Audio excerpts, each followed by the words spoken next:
네, 여러분 반갑습니다. 성서를 보는 눈이 계속 되고 있습니다. 성서를 하나 읽는다는 게 정말 만만한 일이 아니죠. 지금 우리는 사회학적 비평을 하고 있습니다. 사회학적 비평이라고 하는 거는 역사 비평의 제가 열매라고 말씀드렸는데요. 정말 그 시대로 돌아가서 그 시대에 얽힌 모든 관계 속에서 성경이 진짜 말하고자 했던 것이 무엇인지를 한번 그 시대 속에서 살펴보는 것입니다. 우리가 지금 계속 마태복음서를 살펴보고 있는데 제가 주로 마태복음서에서 나오는 예수님의 제자 파송 이야기를 가지고 여러분에게 말씀드렸었죠.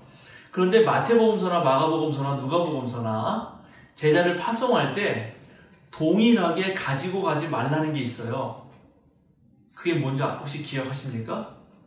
세 복음서 전부 다 자루를 가져가지 말라 그래요. 자루. 배낭을 메지 말라는 것입니다. 왜 그랬을까요? 이런 부분들이 상당히 이제 이해하기 어려운데 제가 좋아하는 존 도미닉 크로스는 이것을 놀랍게 해석해냅니다. 당시에 예수님의 제자들, 즉 예수님을 따르는 무리들의 전도 방식이라고 하는 것은 일종의 방랑하는 카리스마틱 리더라고 그러거든요. 계속 여행을 하면서 하나님 나라 복음을 전하는 사람들인 거예요. 그리고 카리스마라고 하는 것은 일종의 능력이 있다는 것인데 하나님의 어떤 은총을 받아서 병자도 고치고 또 그런 거 고치면 이제 그것에 대한 대가를 받아가지고 먹고 사는 거겠죠. 그런 사람들이었습니다. 그런데 예수님 시기에 떠돌아다니면서 어떤 지혜를 가르쳤던 또 하나의 무리가 있었습니다. 그것은 바로 견유학파라고 하는 것입니다. 물론 견유라는 말은 그 사람들을 낮춰 부르는 말이죠. 그냥 들깨처럼 돌아다닌다. 그런 말이니까요. 근데 견유학파는 사실은 어떤 사람들이었냐면 인생의 가장 중요한 의미는 물질적인 조건이나 외부 환경이나 권력에 있지 않다고 생각하는 사람들입니다. 그래서 최소한 자기가 가지고 있는 것을 적게 하고 그리고 그렇게 하면서도 얼마든지 인간의 고귀한 삶을 누릴 수 있다는 것을 보여주는 거죠. 그 대표적인 예가 여러분 잘 알고 계시는 디오게네스라는 사람의 예죠. 이 사람 견유학파의 대표적인 사람입니다. 그 사람은 컵을 하나 들고 다녔는데 그 컵에서 물을 딱 떠먹어서 이렇게 마시면 이제 됐는데 이게 손으로 물을 떠먹을 수 있는 걸 안 다음부터는 그 컵도 버렸다고 하죠. 근데 이 사람이 너무 유명하니까는 한 번은 알렉산더 대왕이 이 사람을 찾아왔다는 거 아닙니까? 그래서 내가 당신에게 뭐든지 해줄 수 있는데 뭘 해주면 좋겠어 이렇게 물었더니 디오게네스가 하는 말이 지금 내가 햇빛을 쬐고 오셨는데 당신이 햇빛을 가리고 있어가지고 빛을 못 쬐니까 자리나 비켜주시오 이렇게 말했다는 거죠. 그런데 놀랍게 견유학파가 남의 것을 착취해서 자기네 배를 불리지 않는다는 표시로 유일하게 가지고 다녔던 것이 바로 자루였습니다. 배낭이었던 것이죠. 그러니까 자기네는 배낭에 스스로 먹을 것을 챙기고 다니면서 스스로 벌어서 먹는다라는 그런 상징적 행위를 했습니다. 이것을 한 이유는 모든 도시의 권력자들이 농촌에서 나오는 것들을 약탈하고 남의 것을 뺏어서서 자기의 부를 늘리는 것에 대한 비판이었던 것입니다. 그런데 예수 무리들, 예수 제자 공동체는 그 자루마저 가져가지 않은 거죠. 그럼 이 사람들은 어떻게 사나요? 그래서 이런 걸 연구하면서 존 도미닉 크로스는 이 사람들이 어느 마을 들어가든지 자루가 없기 때문에 어느 집에 노크를 하고 유대인들이니까는 샬롬, 하나님의 평화가 있기를, 이 가정에 하나님의 평화가 있기를 빕니다라고 그 다음에 인사를 하고 그 가정에서 그를 아주 환대를 한다면 그 가정에 머물면서 2, 3일 동안 그 지역에 전도를 했다라는 것을 밝혀냅니다. 그러니까 스스로 개인적으로 자급자족하는 방식이 아니라 어느 마을에 들어가든지 그 마을에 이 복음의 소식을 흔쾌히 받아들이는 사람과 협동하는 방식으로 그렇게 하나님 나라 복음을 전했다라고 하는 그런 사실을 밝혀냅니다.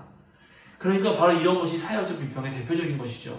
제가 오늘 여러분에게 또 하나 말씀드릴 마태복음서의 사회적 비평은 리차드 호셀리라고 하는 사람이 쓴 크리스마스의 해방이라는 책이 있습니다. 아주 훌륭한 책입니다. 그 책에서 마태복음서와 누가복음서의 예수님 탄생 이야기를 분석하고 있는데요. 우리가 흔히 예수님 탄생 이야기 하면은 아주 목가적인 풍경에 목자들이 와 있고 동방박사가 경배하러 오고 하늘에는 별이 떠 있고 그 다음에 천사들이 노래를 하고 많은 사람들이 예수님 탄생을 보고 그 다음에 거기에는 이제 마리아와 요셉이 다 앉아있고 거기 아기 예수가 말구에 누워있는 장면을 떠오르죠. 그런데 실제로 마태복음서 예수님 탄생 이야기를 보면은 그렇게 목가적인 느낌이 안 납니다. 동방박사가 오자 온 예루살렘이 술렁거렸고 헤롯은 당황했고 그리고 자기 또 경배하러 가겠다라고 말을 하지만 실제로 두 살 아래 모든 아이들은 죽이는 그런 학살의 비극의 현장이 펼쳐집니다. 그런데 이 본문을 리차드 호슬리는 분석을 하면서 보통 이제 동방박사가 찾아왔다는 것은 구약성서의 예언으로서 예수는 하나님의 반열에 오르는 분이시기 때문에 나중에 모든 심판의 때, 종말의 때 모든 이방인들이 몰려올 것이라고 하는 종교적 상징이기도 한데요. 그런데 리차드 호슬리는 여기에 사회학적 비평을 하면서 이 동방박사가 누구이겠는가, 그리고 그것이 그 당시에 어떤 의미를 가지겠는가를 분석해냅니다. 그러면서 바로 이 동방박사들은 페르시아 제국의 정치 고문, 고위 정치 관료였다는 것을 주장합니다. 그리고 페르시아는 바로 로마에게 멸망당했죠.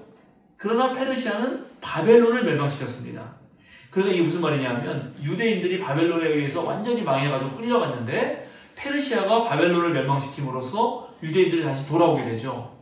그래서 고대로부터 페르시아와 유대인들은 모종의 우호적인 관계가 있었습니다. 그런데 지금 로마가 다시 헬레니즘 대제국을 이어서 로마가 전 세계를 지배하고 있는데, 그러면 유대 사람들이나 페르시아 제국의 후손들은 전부 다 로마의 지배 밑에 있는 거죠. 그리고 그 로마를 언제든 뒤집어 엎고 자신의 나라의 독립을 꿈꾸면서 회복을 꾀하고 있었던 것입니다. 그러니까 리차드 호슬리는 바로 페르시아에 있는 동방박사들, 페르시아가 이제 망하면서 전 세계로 흩어졌던 사람들이 이 로마 제국의 질서를 뒤집어 엎을 것을 고민하면서 바로 유대 땅으로 왔다라고 분석을 해내고 있는 것입니다. 예, 동방박사라고 번역된 것은 마고스라고 하는 그런 헬라어인데 마고스를 찾아서 분석해 보는 거죠. 이것은 무척 놀라운 일입니다. 그러니까 마태복음서 저자는 대제국의 정치 고문 관료가 유대 땅 정말 작다고 불렸던 베들레헴에서 태어난 한 아기에게 경배하는 모습을 통해서 민중 세력과 그 다음에 되게 엘리트 계층과의 연합전선을 펴서 로마라고 하는 그런 아주 폭력적인 제국을 뒤집어 엎는 이야기를 썼다라고 그렇게 새롭게 예수님의 탄생 이야기를 분석하고 있습니다. 우리가 사회학적 분석을 배우지 못하면은, 사회학적 비평을 배우지 못하면은 이 예수님 탄생 이야기에서 이런 생각을 해낼 수는 없습니다. 그저 그냥 우리 죄를 위해서 예수님이 오셨구나. 그리고 이제 크리스마스 때 부르는 찬양 정도에 멈추겠죠.